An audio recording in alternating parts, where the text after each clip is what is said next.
Jagradiv, Jam Masters. So it's been taught that the treatise on faith mind by the third Zen patriarch is one of the deep spiritual teachings ever written. And all you need is the first line. It says, the great way is not difficult for those who have no preferences. Now I know your mind is going to react to that. If you have no preferences, how do you know what to do? How do you have no preferences? Isn't that a preference to have no preferences? The mind has a lot of fun with that, because the statement that the great way, meaning enlightenment, total merger, the great way is not difficult for those who have no preferences, is beyond mind. Mind cannot handle this. But it can come to the edge. Your intellectual mind, your logical mind, can come right to the edge. You have to let go when it's said and done, because the mind is just another object of consciousness, and it keeps you from merging into pure consciousness. But there's another way to look at having no preferences. If you prefer every single thing that happens is exactly the same as having no preferences. Because having no preferences means that you have not set up what you like against what you dislike, which happens to be the next lines in that. The great way is not difficult for those who have no preferences. When both love and hate, like and dislike, are both absent, everything becomes clear and undisguised. Make the slightest distinction, however, and heaven and earth are set infinitely apart. To set aside what you like from what you dislike is a disease of the mind. Avoid such pursuits carefully. So it is not that preferences as a word are a problem. It is our preferences.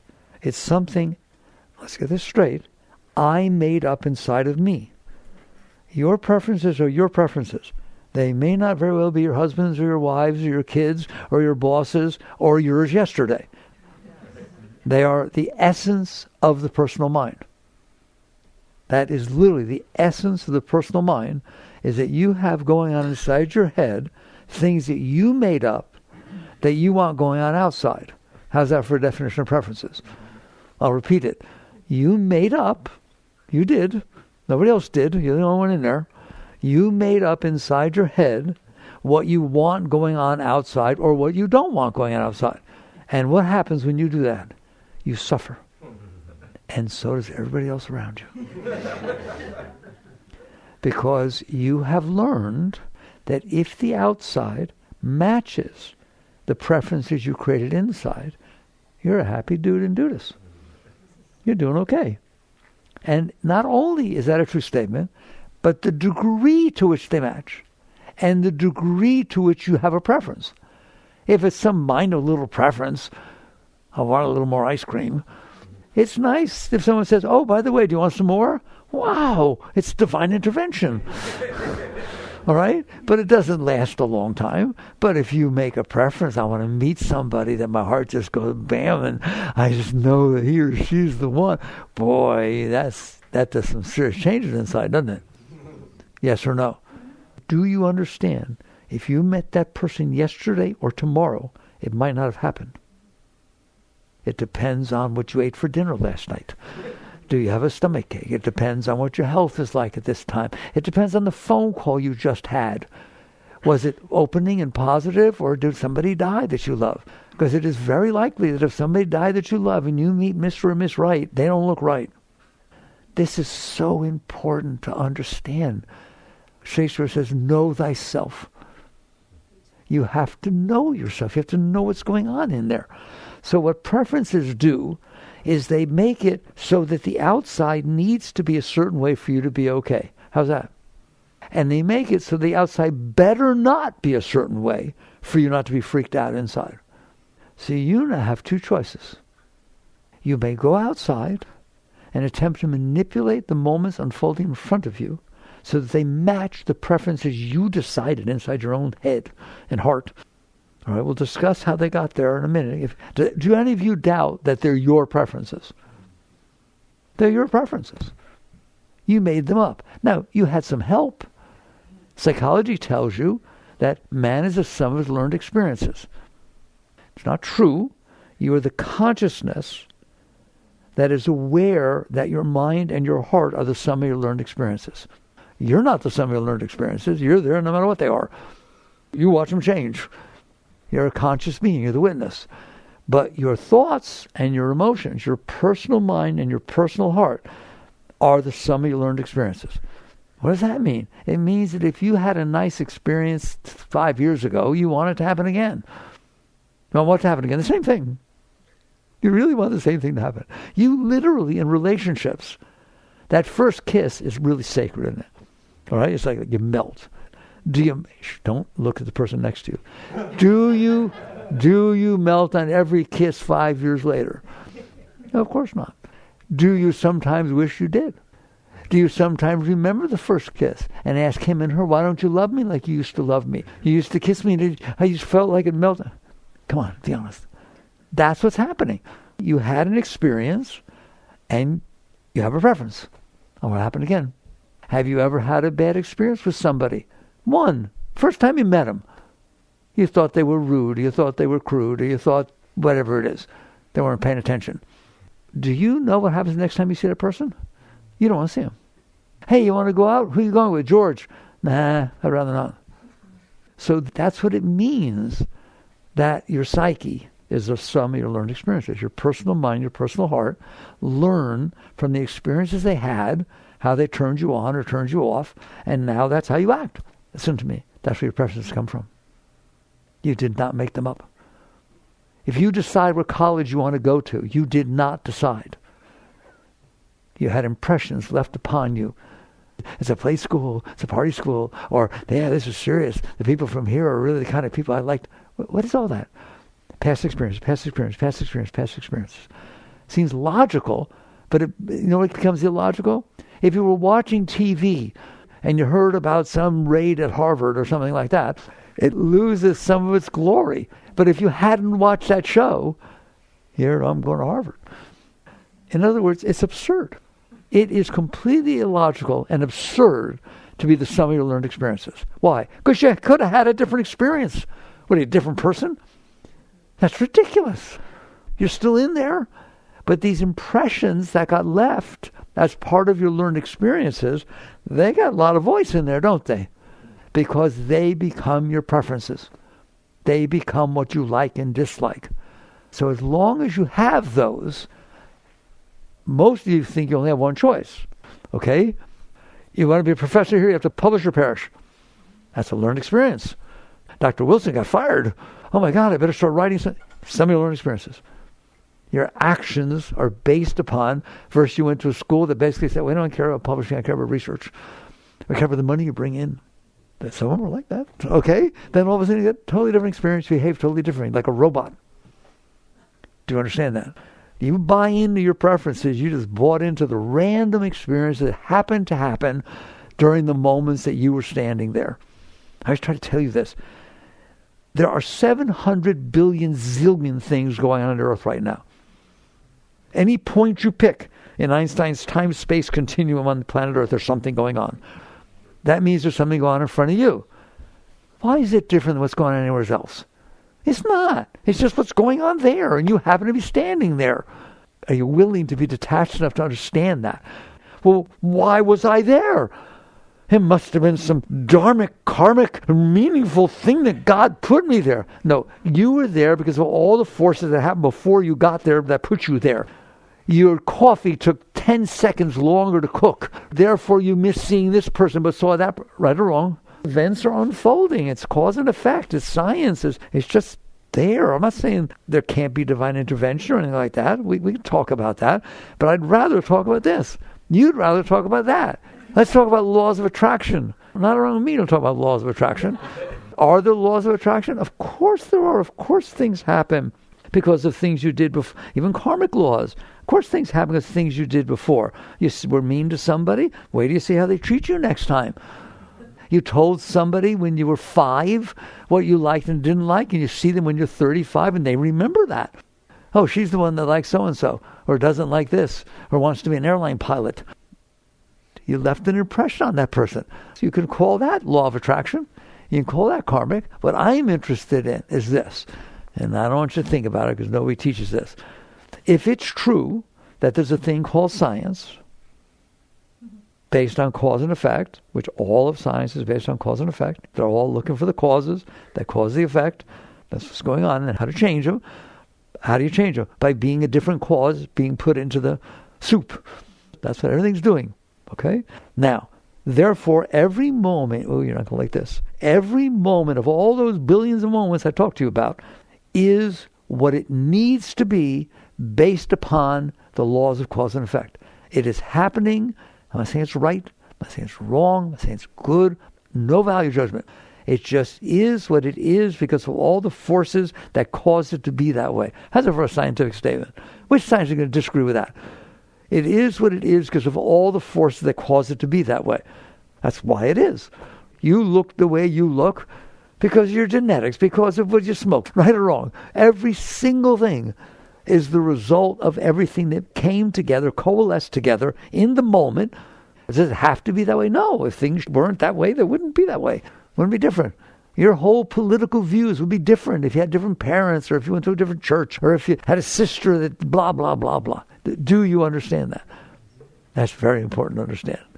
That way you don't get all weird about your views. Okay?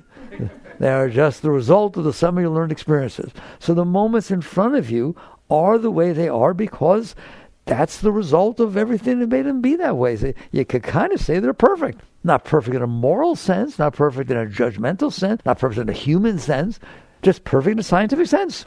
If you ask somebody, why'd you say that? I love telling you this. How could you say that? Why'd you say that? Oh, do you have 5 years? I'll sit down and tell you. My mommy did this, and daddy did this, and I ate pepperoni pizza, and I don't eat pizza, and I did this, and I did that, and I got a phone call, and then this happened, and that happened. And when I was driving, somebody cut me off. I would have to explain to you all the forces that at that moment caused those words to come out of my mouth. Right or wrong? Is that not true of you? Or your moods and this and that and views and every single thing? That's so beautiful to understand because it helps you transcend your personal self. It's more spiritual than talking about laws of attraction and that kind of stuff. Now, what I was going to tell you about laws of attraction is, if you understand what I just said, that every moment everywhere is what it is because of the forces that came before them that caused it to be that way. Now, let's say I walk in there and I have a preference. I want her to like me instead of him. Okay. Om Shri Guru mantra that can make people like people. I'm going to attract her to me. I'm going to attract. Whoa. Can it work? I'm afraid that it probably can. But what has that got to do with all the forces that would have had it be the way that all of history made it be that way? You just decided I'm more important than the laws of cause and effect, than the laws of nature, than every single thing that ever happened to you that made you like her more than me. Forget it. I'm going to overcome all that. I mean, better suppress it. That's how I look at that stuff. All right? Can it work? Unfortunately, yes. What happens to what would have been? That's karmic. There was something that would have unfolded. You just stepped in there based on your preferences. How would you decide what to attract? Based on your preferences. Is it okay if we talk like this? Have an honest talk? So there you go. There's a sum of your learned experiences deciding that they take over everything else is going on. I'm the one. Therefore, it's going to be the way I want. And if I can't do it through manipulating and talking and through this or that, I will do it through mantras. I will do it through the laws of attraction. I am going to take over the forces of nature that would have been, obviously it wouldn't have been the way you wanted, or you wouldn't have to do anything. So you just said, I'm more important than all the laws of nature, didn't you? I'm not trying to scare you, all right? But what boils down to, it comes down to that statement. The great way is not difficult for those who have no preferences. If you do that, you own it. You better take care of that person, because they would have been with somebody else. They would have had a whole different life. You just own their life. Isn't it reasonable to think logically about all this stuff? Okay, so we come down to understanding that your preferences are just the result of the moment you happen to be standing in as you walk through moments in your life. Sorry, that's what they are. And then you take these preferences and you have a choice. To be okay, things need to match my preferences. Well, all right, maybe I have to ask you. Does the outside world naturally, without any effort of yours, always match your preferences? Of course not. It doesn't just all of a sudden, every single moment unfolding in front of you, ask permission. Well, those your preferences, ma'am? Not to mention the person next to you who's having the same moment experience has different preferences. Can that happen? Can there be a number of people that have certain preferences about how something unfolds and other people have different ones? In other words, this is the cause of every issue, every problem, all human problems, is that each person has different preferences because each person has had different experiences. Totally natural. The trouble is they're not wise enough to understand, could have had a different experience, I'd have a different preference. All right? It's not exactly what I'm going to devote myself to. However, it is true that if it happens, I'm happier. If it doesn't happen, I'm not happier. And if what I don't want happens, I'm really messed up. So the natural, instinctual thing to do, if you don't pay attention, is to go out there and attempt to manipulate the moments unfolding in front of you so they match your preferences. Can anybody relate to that? Okay. You are taught to do that. I think that's hilarious. The moment unfolding in front of you has a reason it's there. And you know what you say to it? Stop it. You are not what I want. You're not to do that. Go sleep on the couch. Or use a gun. Or dress up real pretty or handsome. Or drive a fancy car. Or have a lot of money. You can do something to try to manipulate that moment in front of you. The trouble is the moment had a way that it was, which was a result of everything that made it be that way. And you just said, I'm more important. And you will suffer. And so will the world around you. Why? Why do you think you have tension? Why do you have anxiety? Why do you think you feel it's a struggle? Is life a struggle? Is life a struggle? Of course not. You drop down onto this amazing planet that takes care of itself. Somehow there's a sun up there that evaporates salty water out of the ocean and doesn't bring the salt with it. And then it condensates into these clouds which blow over the land and water the black forest. Where's the watering pan? I mean, who's in charge? It does it by itself. And there's all these animals. Like we have so many deer out here. There's never a day we don't see 20, 30, 40 deer. Okay? It's just amazing. They live out here. They sleep out here. Who takes care of them? Where's the nursery? Where's the hospital? They literally just go and eat the earth, and they're fine. OMG. Guess what? So do you. That's what all your vegetables are. You're eating the earth. It's an amazing place, isn't it? It's beautiful, too. There's mountains and valleys. And you telling me you come down here and suffer? You know you do. You worry. You're anxious. You have problems. There are no problems.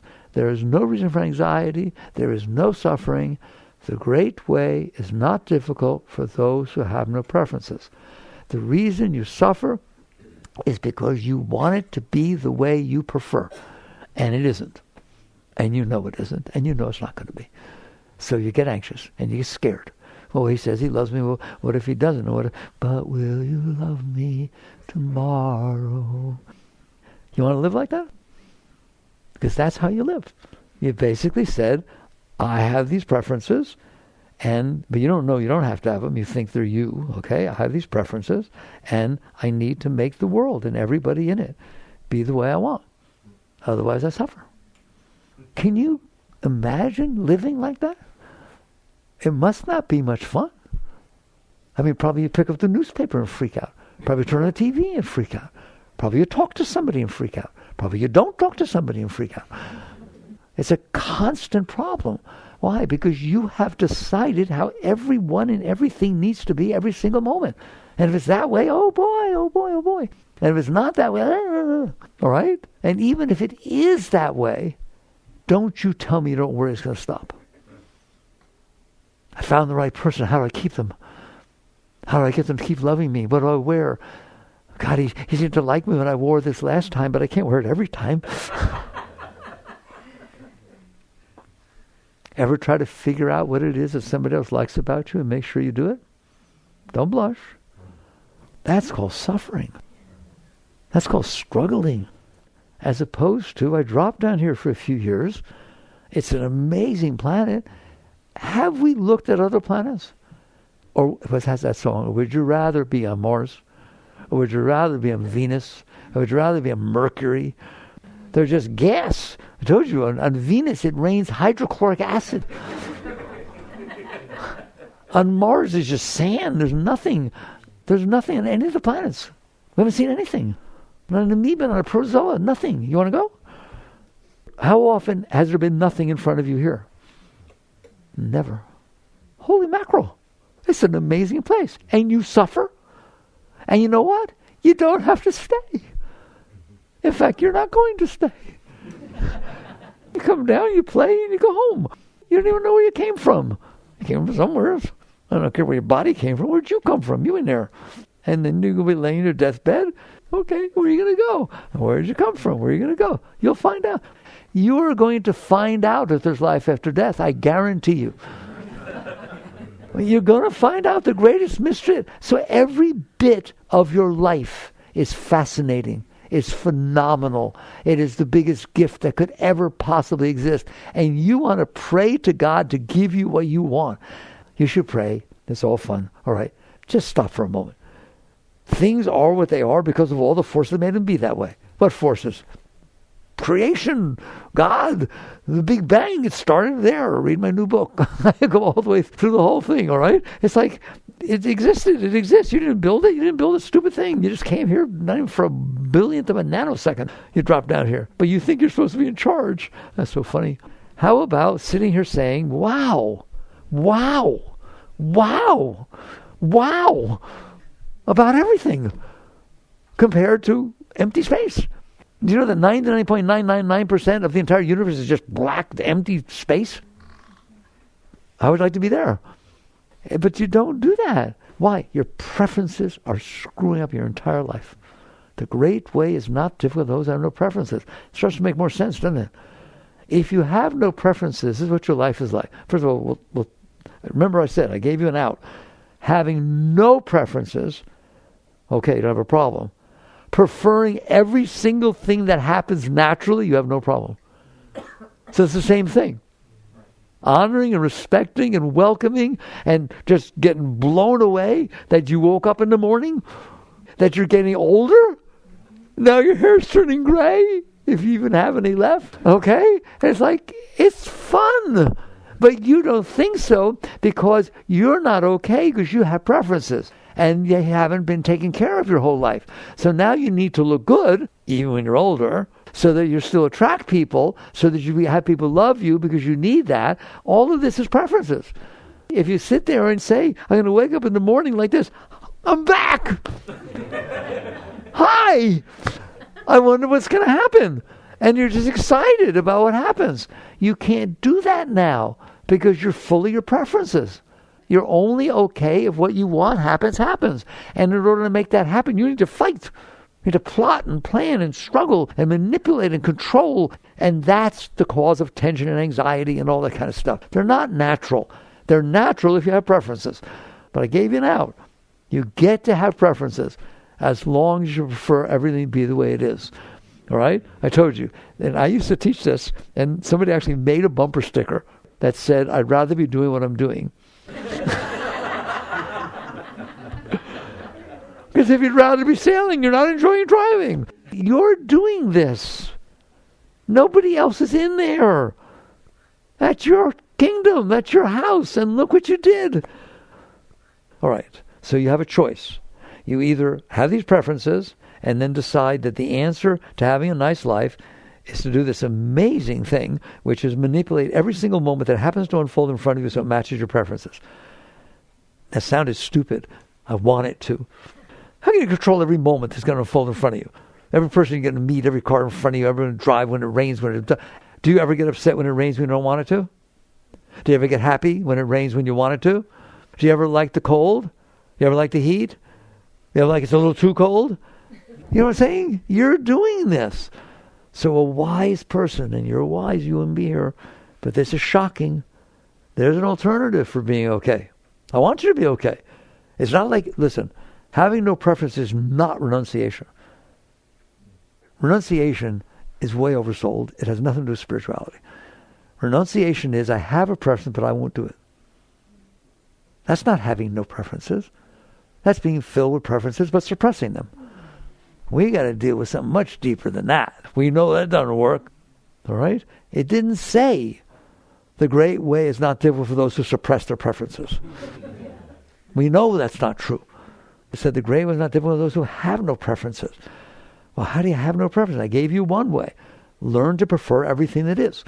Learn to prefer all the moments in front of you. You go to work, you turn something in at work, your boss comes out here, red in the face. Did you give this to me? Yes. And he starts yelling at you. He or she starts yelling at you, all right? And you're in there. You don't put it outside, but you're in there saying, God, this is fun. I told you, my Yog Shakti, she passed a few years ago, but she's the one who gave us the Durga statue back in the 70s, late 70s. Very high being, very quiet. Didn't want anybody to know she was high, but she's a very high being. She used to visit us periodically. She once turned to me. She said, Mickey? I said, yes, Mother. She says, don't you just love when they yell at you? There's so much energy. Isn't there? Isn't there a lot of energy coming off them when they're yelling at you? You know why you have trouble with it? Because you're resisting it. Because you prefer not to be yelled at. So you're in there fighting the energy. She's in there transmuting the energy into ecstasy. She says, don't you just love? It's so beautiful. It's like free energy. I'll take it anytime. Now, you're not there yet, but we'll get there. Wouldn't it be fun to be there? Like I said, you don't smile while someone's yelling at you. You know, you play your role. You play your little part very well, right? But inside, it's like, wow, all of it is fun. All of it is exciting. All of it, you know what all of it is? The experience of your life. Isn't it? We use those terms. I had the experience of my life. You're always having the experience of your life. That's what you're having every moment. But you're the one who's deciding whether you accept it as the experience of your life, whether you want it or not. All right. So one alternative is to sit here and say, the only way I can be okay is to manipulate everything and everybody all the time when it unfolds in front of me. Have you ever been really happy to have something happen and bring you down? Oh, you didn't manipulate that one. You should have controlled that phone call from Europe. You shouldn't have come at that time. You don't stand a chance. And you know it. And that's why there's so much anxiety and so on. So one choice is to say, okay, the best I can do is do the best I can to manipulate and control everybody and everything around me. That's the outer path. Or I can recognize that I'm the one who decided my preferences. And my preferences are screwing me up. Not because they're not being satisfied, but because they're there. My preferences keep me from appreciating everything. I can't appreciate everything. It's not what I want. Well, who decided that? Me. Well, maybe we can change that. That's literally the difference between worldly work and inner work. That's inner work. I'm going to work on myself. There's a Rumi quote. Yesterday I was clever. I was trying to change the world. Today I'm wise. I'm changing myself. That's the difference. That's the paradigm shift. Not changing what you like and what you don't like. The paradigm shift of realizing, wait a minute, I am the one who's making this mess in here. Because I'm the one who created these preferences and held on to these preferences. But you said in the sum of learned experiences, you had the experiences. Nobody's saying you didn't.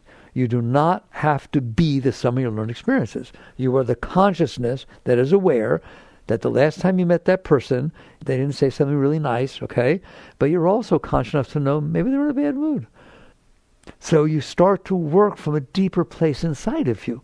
Not this personal thing that gets programmed by these random, arbitrary, stupid experiences that you could have had any one and you just happen to have that one.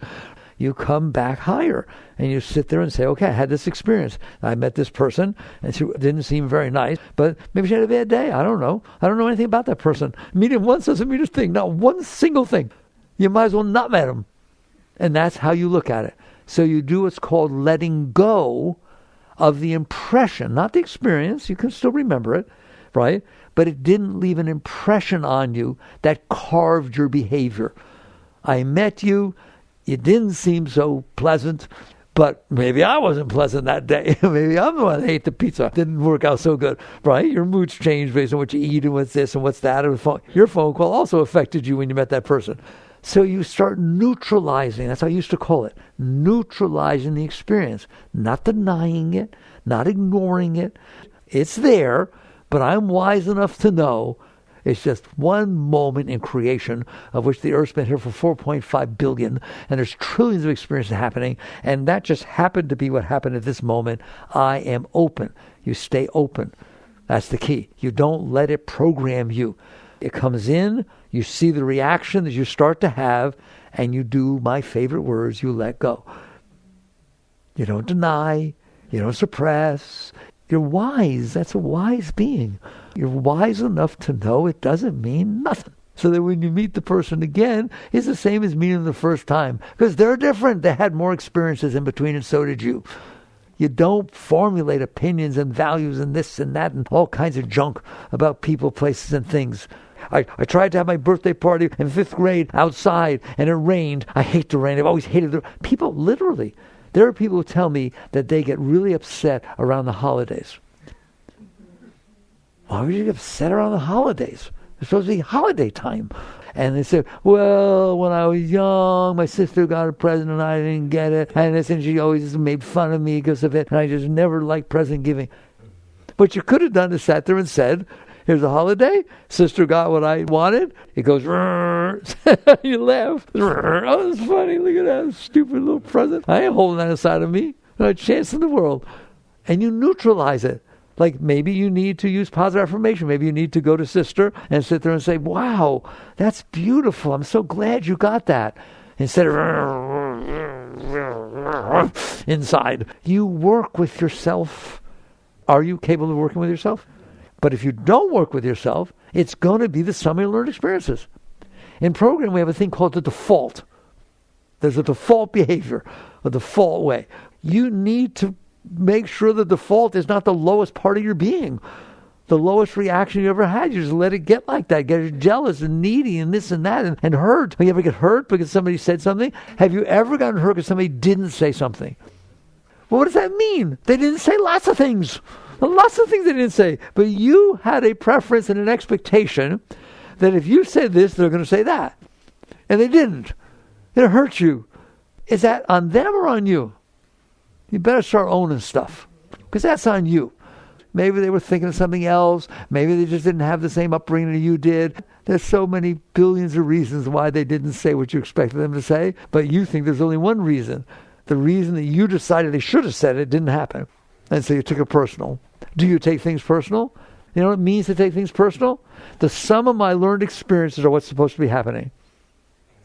That's what it means. I took it personal. I had a view inside of here was supposed to happen. You didn't do it. And no, it's not okay. So you need to start looking at that saying, that's ruining your life. You've now narrowed your life down that each moment has to be the way you want it to be. Otherwise, you're not happy. And then you wonder why you're not happy. And by the way, happy is not every once in a while you're okay. Happy is from the moment you wake up in the morning to the time you go to bed at night, no matter what happens, you're having a good time. And so you finally realize there's this inner work, and we start talking about neutralizing. I've been talking about that for a long time. You neutralize an event. How? You just don't let it come in and leave an impression that's going to screw up the rest of your life. You don't let it make a preference. You don't let it be, I don't want to see this person again. You don't make it so that if you see them in the plaza, you walk the other way. Who wants to do that? You don't want to do that. You don't want to go and take a math test and get a C when you thought you deserved an A, and now hate the class and hate the professor and start missing and fail the thing. Do you? But you do it. And if you don't do it, you just suppress that part of you because you let that one event leave an impression, a negative impression on you. Doesn't mean it didn't happen. You don't deny, you don't hide. You sit there and say, I can handle that. It's an event that happened on planet Earth. I expected to get an A, and I got a C. I guess I got some learning to do. Thank God. You change your attitude about life. It's not going to be the way you want it to be.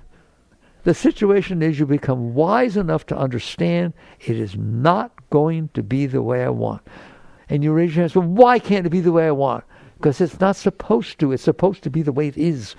Those are the forces that cause it to be that way. You have inside of you the force that cause you to be that way, and never the twain. Now, I can't say never the twain will meet. Every once in a while, but they say twice a day, a broken clock has the right time. There is the chance, but it ain't going to last. Anybody noticed? It is not going to be the way you want. All right? So you get to the point you understand. The nice part of this is, if you're trying to manipulate and control everybody and everything that's happening, you're not going to ever do it. There's no possibility. If you're only working with yourself, you came down to, hey, I might succeed. The only thing I need to change is me. Which would you rather do? Have to change every moment that's going to happen for the rest of your life and every person involved for the rest of your life, everything? Or come in here and say, I can make it all be beautiful. I just have to change the way I'm looking at stuff. That is the inner path. So you wake up and you say, can I change this? I'm in here, so is this thing that I live with that's not so easy to live with. The sum of my learned experiences, your psyche, all right, the mind and the personal heart, because it can cause a lot of trouble, can't it? Can I learn to work with that? Can I learn to be more accepting and more open and more appreciative and more grateful of what? Everything. What's there not to be grateful of? Again, here's a body. It's not a body. And it's not yours. There's 25 trillion living cells. They're alive. They carry out a function. They communicate with each other. Do you understand that? 25 trillion living cells are what you call your body. What do you have to do with those cells? Nothing. Then it's not your body. It's theirs. Wake up. See, science is spiritual. They align perfectly. So you've got all these cells in the body, and you sit there and say, I had a boring day. What should I be grateful about? How about that? Say thank you. When's the last time you thanked your liver for doing what it does? Wait till you see it doesn't do what it does. You start cursing the thing. You never thanked it when it did what it was supposed to do. Your heart, what it beats, 70, 80 times a minute. What are you doing to make that happen? Nothing. What would happen if it didn't happen? You're dead on the spot. And you don't appreciate it. You don't say thank you. Like I said, how can you say there's nothing to be appreciative of? She didn't say hello to me when she walked by, had a terrible day. There's nothing to be appreciative of. Really? That's a joke.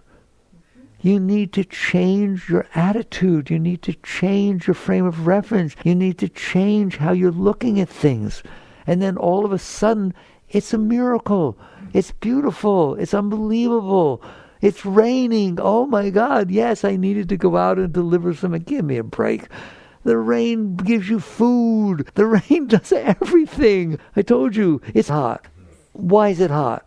Because there's this sun 93 million miles away. How bright must it be at 93 million miles away that you feel its heat here? You can look at it that way. Which one of you likes stars? It's a star. Stop calling it the sun. It's just your closest star, and you're close enough to a star to feel its heat. You're close enough to a star to feel its heat. That is pretty exciting, isn't it? Nothing is not exciting. I taught myself this so long ago, and I trained him. If he's walking down the parking lot to go into a grocery store, and I feel the sun, I stop, turn around, and feel it. Every single time. Just like, wow, that star is shining out there, all right? And it's bringing heat and warmth and food, and look what it does. And you complain about it. No wonder we're not having fun. Because you define fun so small. Your fun is exactly the moment of floating in front of me matches what I wanted to happen at that moment. Now, a few moments ago, I wouldn't have liked it to happen. You just ruined your life. There's no way you're going to have a good life. You can have a reasonable life compared to somebody else, but they're not doing so good. Have you noticed? Rich people, poor people, men, women, old, young, everybody's suffering. That's what Buddha taught you. All life is suffering. That's why. And so basically you sit there and say, I have the rest of my life. I don't care how old you are. It doesn't take a lot of time. I have the rest of my life to start enjoying the rest of my life. How do I do it? I wake up in the morning and I catch myself having all these preferences. What's going to happen today? And you learn to work with yourself, to sit there and say, I can't wait to see what's going to happen today. You start realizing, this is fun. It's fun. I'm going to go through the rest of my life, the spiritual path of non-resistance. You're not resisting reality. You honor and respect reality. If there's a part of your being that it hits that doesn't match your preferences, you respect that. Of course it doesn't. Okay, so now what do? I can handle it, all right? And I let it go. I let it go. Okay, this wasn't what I wanted. It's okay, little boy. Right? It's like talking to a little kid. Okay, it's not what you wanted. I understand that. Into every life some rain must fall. And it's okay.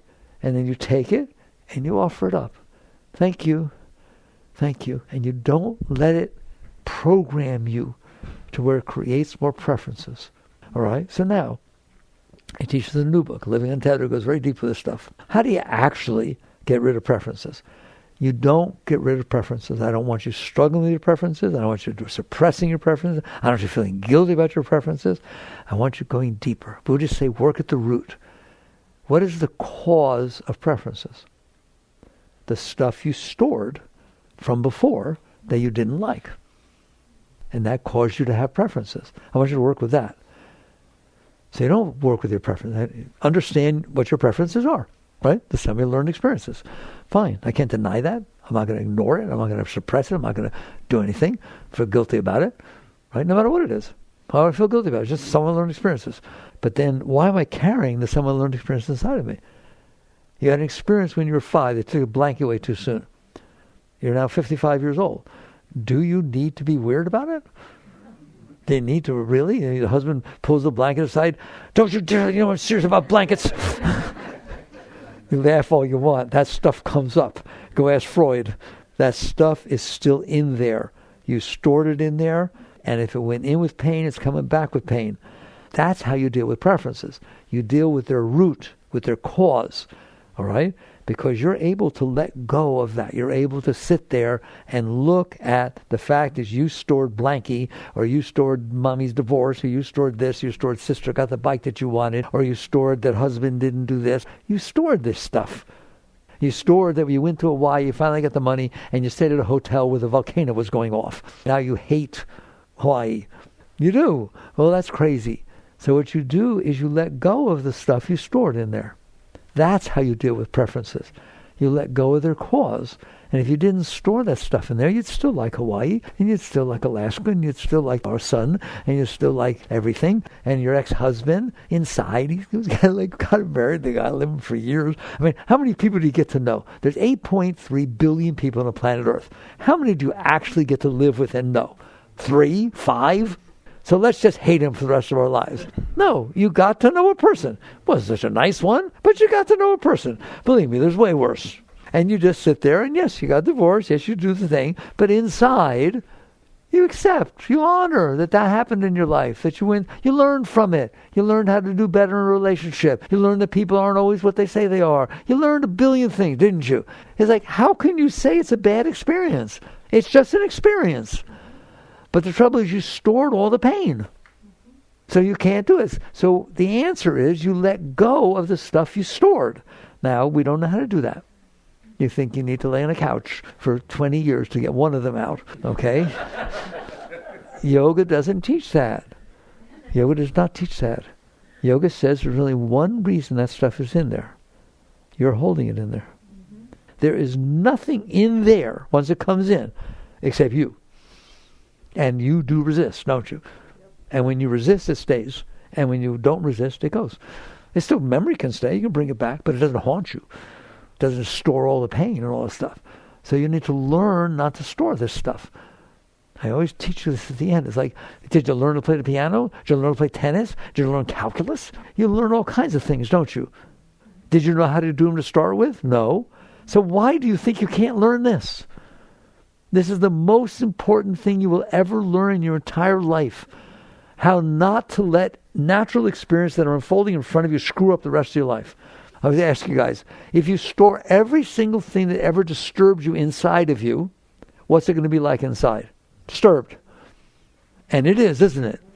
I don't want it to be disturbed inside of you. I don't want it to be, and it doesn't need to be. It's that way because you stored this stuff. So your whole spiritual path becomes learning to let go of the stuff you stored in there and not put more in there. But the way you do it is the latter part. You don't go in there and try to let go of every single thing that ever bothers you because you're never going to stand a chance. But you can learn to handle today. That's all I ask of you. Learn to handle the things that happen today. Don't put more in there. Don't worry about what's already in there. As I said, don't fight with your preferences. I don't care. If I prefer chocolate or vanilla ice cream, it's okay. Just don't talk to me about it. Just if the reason you prefer chocolate over vanilla is because your sister always got the chocolate and you hate her, and so you want the chocolate and show everybody else you're better than your sister, then you probably need to let it go. All right? You hear what I'm saying? It's like you got to look and say, I'm going to go through the day today without putting more of that in there. You wake up in the morning, you sit down with yourself, you have a nice sit down, and you say, there's going to be a day that unfolds today. What does that mean? The Earth's going to orbit on its axis. It's done it for 14.5 billion years every day. It's going to do it today too. Can you handle what happens on the planet Earth in front of you? Don't worry, you don't have to handle everything that happens.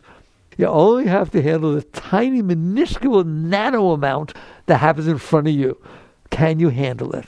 I hope you're inspired to say, of course I can. Of course I can. Then do. How? Neutralize the events, use positive thinking, witness consciousness, mantra, give it to God, whatever works for you. Just don't keep it inside.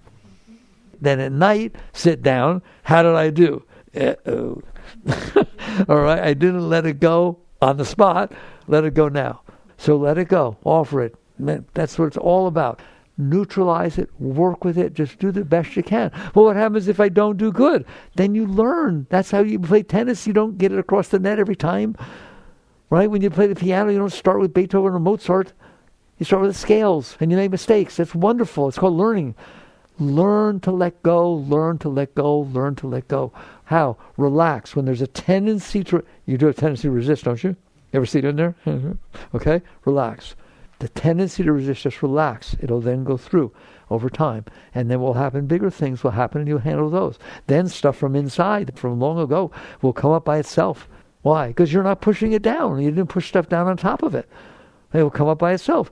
Well, do I want it to come up? Of course you want it to come up. You don't want it down there. It's ruining your life. And so it comes up, you just breathe through it and you be grateful. You should be grateful that it's coming up. Throw it a party. Hey, come on, I haven't seen you for so long. Where you been? I'm so sorry I shoved you down there. Oh my God, I'm so sorry. They should apologize. And then the next thing you know, you start feeling love, bliss, ecstasy, joy all the time, no matter what happens. You get excited if somebody hates you. There's a guy who hates me. Oh my God, he's excited. He's coming over. Wait till you hear what he says. Imagine being like that. How would you like to be like that? You have no worries in the whole world. And you just go out there and have fun and do the best you can and go to work and have a family. Nobody says what you're going to do. Just do it with love. Do it with passion. Do it with excitement and inspiration. Run to go to work and run to come home and run to take the kids to soccer. Anyways, I hope you understand. You have a choice. You have these preferences. They're not yours. They just got stuck in there. Because you stored stuff in there. You can either go out and manipulate and control the entire world every moment, and you're going to fail. It's not going to work, all right? Or you change what's going on inside. And you change what's going on inside, everything changes. All right? You came down to the core. Now everything changes. All right? Work on these things. Jaggerative.